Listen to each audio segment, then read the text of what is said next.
for pronation and supination exercise for the wrist. Similar to our extension and flexion, we want to be on a flat surface, so only our wrist is moving. If I have my forearm off, so I'm only kind of sitting on my elbow, I'm much more likely to get movement through the forearm, and that's what we want to avoid when doing these exercises.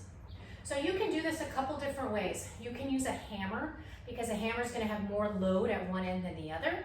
Some people will actually tape a weight to the end of a hammer to add more load that way.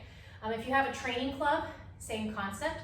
But for most of us, we're probably not going to have something like that at our disposal, so we can use a PVC pipe, a broomstick, or something that's a little longer in length. So to start with just your basic pronation, supination, I'm just going to grab that PVC pipe and I'm going to rotate to one direction, all the way to that end range, not letting my forearm move, and then back to the opposite direction under control.